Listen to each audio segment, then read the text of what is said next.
Okay, तो आपको पता है हमारे देश के अंदर लास्ट 10-12 सालों में टेलीकॉम सेक्टर कितनी ज्यादा तेजी से ग्रो करा है। आज की तारीख में कोई भी घर ऐसा नहीं बचा है जहां पे इंटरनेट का कोई ना कोई सोर्स ना पहुंचा हो। एंड इस रेपिड ग्रोथ का एकमात्र रीजन है प्राइवेटाइजेशन ऑफ टेलीकॉम सेक्टर। अब हमारा देश महान, यहाँ की गवर्नमेंट उससे भी ज्यादा महान, लेकिन टेलीकॉम एक ऐसी चीज है जिसमें प्राइवेट ही बेटर है। बहुत कंपनीज आई, बहुत गई, लेकिन एक नाम जो हमारी जुबान पे रह गया वो है एयरसेल। तो ये कंपनी जो इंडिया के मल्टीपल टेलीकॉम सेक्टर्स के अंदर सर्विसेज प्रोवाइड कर रही थी एंड एक टाइम पे 5th रैंक पे आ गई थी पूरे इंडिया के अंदर। ऐसा क्या हुआ इस कंपनी के साथ कि पूरे मैप में से इस कंपनी का नामो निशान मिट गया।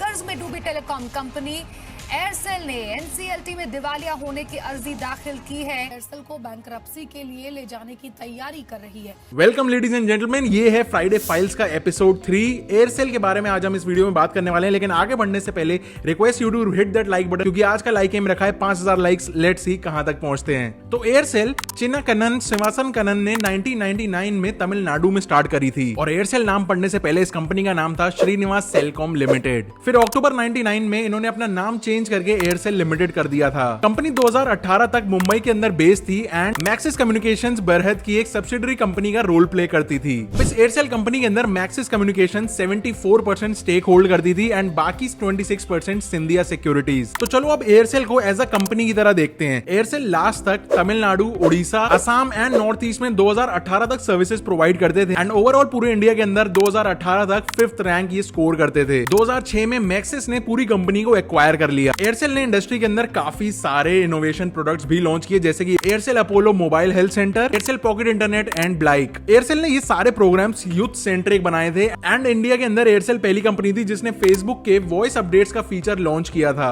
काफी सारे लोगों को शायद आज तक ये लगता है कि एयरसेल कभी 4G टेक्नोलॉजी तक पहुंची ही नहीं, लेकिन ऐसा नहीं है। तो सबसे पहले है लिस्ट के अंदर 3G। मई 2010 में एयरसेल ने 65 बिलियन देके Andhra Pradesh, Assam, Bihar, Jharkhand, Jammu Kashmir, north east, Orissa, Tamil Nadu and West Bengal में स्पेक्ट्रम खरीदे और 3G स्पेक्ट्रम के लिए 79 बिलियन खर्च करे। नवंबर 2012 में एयरसेल के पास लगभग 5 मिलियन 3G सब्सक्राइबर्स हो चुके थे। सब्सक्राइबर से याद आया, सब्सक्राइब कर देना अगर नहीं किया हो तो। बाकी इंडस्ट्री को देखते हुए एयरसेल ने भी 2011 के अंदर अपने 3G टैरिफ्स को डिक्लाइन करना स्टार्ट कर दिया था। उसी साल एयरसेल आईफोन 4 का लॉन्च पार्टनर भी बना। अब आईफोन तब भी उतना ही ज्यादा पॉपुलर था जितना आज है एंड उस टाइम पे एयरसेल को इस मेगा कोलैबोरेशन का बहुत ज्यादा फायदा मिला। फिर आता है 4G। जून 2010 में अगेन एयरसेल ने 34.34 बिलियन देके Andhra Pradesh, Assam, Bihar and Jharkhand, Jammu Kashmir, north east, Orissa, Tamil Nadu and West Bengal में वायरलेस ब्रॉडबैंड स्पेक्ट्रम खरीदे। एयरसेल ने 2014 के अंदर अपनी 4G सर्विसेज लॉन्च कर दी थी तमिलनाडु एंड जम्मू एंड कश्मीर में एंड ऐसी पहली कंपनी बन गई थी जो 2G,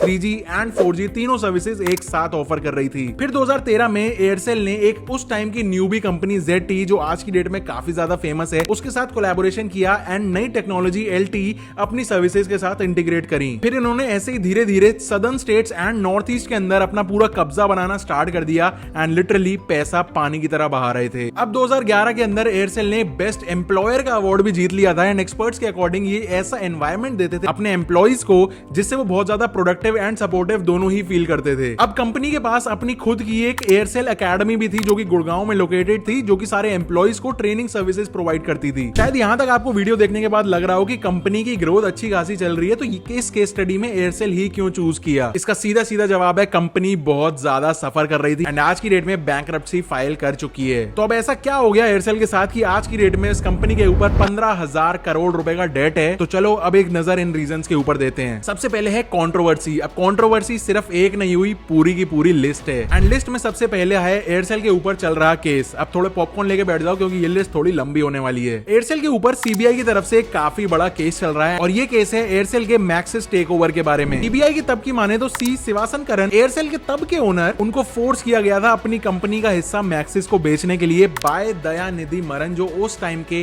टेलीकॉम मिनिस्टर थे, जिसमें दयानिधि को मैक्सिस से अपनी फैमिली ओन DTH बिजनेस में 5 बिलियन का मोटा इन्वेस्टमेंट मिलने वाला था। और तो और रूमर्स की माने तो एक रशियन कंपनी सिस्टेमा भी 2012 में एयरसेल को एक्वायर करना चाहती थी। केस के अलावा 2012 में ही एयरसेल को डिपार्टमेंट ऑफ टेलीकम्युनिकेशन से एक लेटर मिलता है जिसके अंदर लिखा था कि कि आप कंपैटिबल नहीं हो बिजनेस करने के लिए, क्योंकि आप नॉर्म्स तोड़ रहे हो related to complying with radiation on their base towers. ये काफी ज्यादा खतरनाक था। एयरसेल के पास जियो के लॉन्च से पहले मार्केट शेयर था 8.5%। इसके चलते वो वायरलेस सेक्टर के अंदर इंडिया के अंदर 5th नंबर पे स्टैंड करते थे। लेकिन जियो के लॉन्च के बाद एयरसेल का भी वही हाल हुआ जो टाटा डोकोमो का हुआ था। उनका मार्केट शेयर बहुत ही तेजी से गिरना स्टार्ट हो गया था एंड सिंपली वो प्राइसेस में जियो के साथ कंपीट ही नहीं कर पाए। जियो के प्राइसेस को मैच करना अपने आप में एक बहुत बड़ा टास्क बन गया था एंड अगर ये लोग अपने प्राइसेस कम कर भी रहे थे तो मार्केट शेयर गिरना फिर भी नहीं रुक रहा था, क्योंकि तब सबको चाहिए थी जियो की एक एक्स्ट्रा सिम। इवेंचुअली इनका हुआ भारी नुकसान मार्केट शेयर में भी एंड पैसों में भी। नेक्स्ट पॉइंट है industry structure and customer loyalty. अब टेलीकॉम इंडस्ट्री बाय नेचर ही एक ऐसी इंडस्ट्री है जहां पे इन्वेस्टमेंट इतना ज्यादा है जिस वजह से प्लेयर्स जो हैं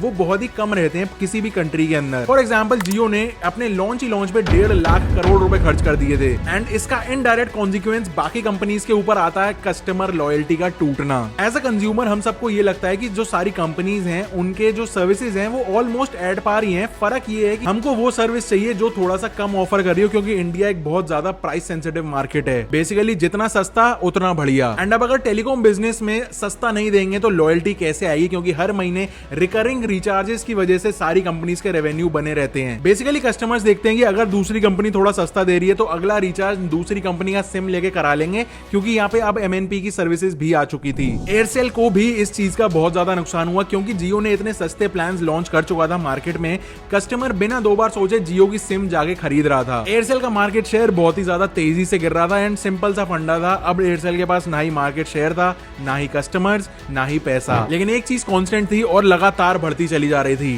डेट। अब कंपनी के पास इतना भी रेवेन्यू नहीं आ रहा था कि वो अपने डेट स्कोर क्लियर ऑफ कर पाए, जिस वजह से पाइल अप हो के 15,000 करोड़ रुपए का डेट खड़ा हो गया एयरसेल के ऊपर। नेक्स्ट पॉइंट था फंडिंग फ्रॉम होल्डिंग कंपनी। ये सब चल ही रहा था कि एयरसेल के पास इनकी पेरेंट कंपनी मैक्सिस कम्युनिकेशन से भी पैसा आना बंद हो गया था, जो कि इनकी कंडीशन का एक मेजर रीजन बन चुका था। मैक्सिस के एंगल से देखो तो उनके पास एयरसेल के अंदर और इन्वेस्ट करने का कोई रीजन नहीं बचा था। क्या लग रहा है रीजंस खत्म हो गए? अभी तो लिस्ट स्टार्ट हुई है। नेक्स्ट पॉइंट था आरकॉम के साथ मर्जर का फेलियर। अब इतनी ज्यादा फंडिंग ना होने की वजह से एयरसेल ने आरकॉम, अनिल अंबानी की जो कम्युनिकेशन कंपनी थी, उसके साथ मर्ज होने की भी कोशिश करी। एक मर्ज कंपनी बनाना चाहते थे जिसका नाम उस टाइम पे शायद एयरकॉम हो सकता था एंड इनके पास अगर ऐसा होता तो उस टाइम पे मार्केट का 15% शेयर होता। सैडली ऐसा कभी हो नहीं पाया, क्योंकि एयरसेल की इमेज बहुत ज्यादा खराब थी मार्केट के अंदर उनके चल रहे केस की वजह से। नेक्स्ट पॉइंट था यहाँ पे partial stoppage of services. Basically Aircel के पास इतना भी पैसा नहीं था कि वो इंटरकनेक्ट यूसेज चार्ज दे पाए दूसरी कंपनीज को अपने कस्टमर्स के लिए।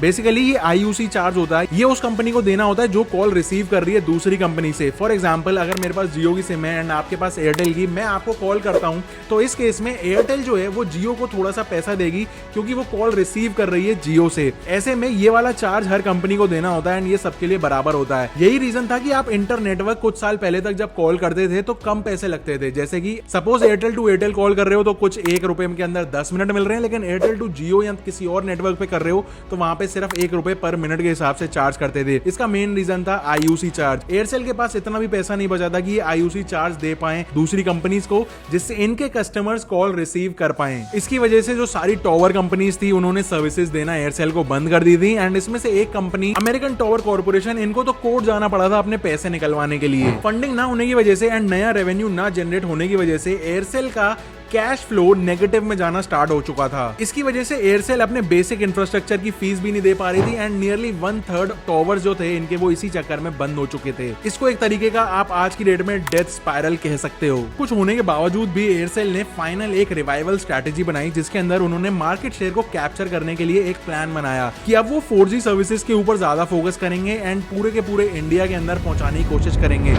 बट सैडली ये हो नहीं पाया जियो की वजह से। बेसिकली अपने प्लान को इंप्लीमेंट करने के लिए ये लोग बहुत ज्यादा लेट हो चुके थे एंड इवेंचुअली अपना 4G का पूरा स्पेक्ट्रम इनको लास्ट में एयरटेल को बेचना पड़ा। उसके बाद दोबारा से कंपनी ने सोचा कि 2G एंड 3G के ऊपर फोकस करते हैं, लेकिन वो भी एक डेड एंड था। ये सब होने के बाद फाइनली एयरसेल के ऊपर 15,000 करोड़ रुपए का डेट खड़ा हो गया था, जिसकी वो बिल्कुल भी पे करने की कैपेबिलिटी के अंदर नहीं थे एंड फाइनली उन्होंने बैंकरप्सी के लिए फाइल कर दिया। उसके बाद एयरसेल का कंपनी बोर्ड भी डिसॉल्व हो चुका है एंड इससे 5,000 जॉब्स चली गई। और तो और 2018 के अंदर इनकी ऑफिशियल वेबसाइट ने वर्क करना भी बंद कर दिया था। तो इस फ्राइडे फाइल की सीरीज के अंदर अंदर अभी तक हम 2 फेल्ड कंपनीज के ऊपर बात कर चुके हैं, जिससे हमको 2 चीज सीखने को मिली। पहली चीज, कंपनी अगर कोई प्रोडक्ट बना रही है तो उसको मार्केटिंग बहुत अच्छे से आनी चाहिए एंड मार्केटिंग के चलते चलते उसको डिसीजन मेकिंग बहुत फास्ट रखनी पड़ती है। दूसरी चीज, अगर कंपनी कोई लॉन्ग टर्म स्ट्रैटेजी अपनी बना रही है तो उसके लिए फ्लेक्सिबल रहे कि अगर कोई मार्केट में चेंज आ रहा है उसके साथ साथ टाइम के साथ वो कीप अप कर जाए, जिसके लिए जरूरी होती है R&D। इसी तरीके से अगर आप टाटा डोकोमो की फेलियर देखना चाहते हो तो ये वाली वीडियो देख लेना एंड BSNL की पूरी स्टोरी देखने में इंटरेस्टेड हो तो ये वाली देख लेना।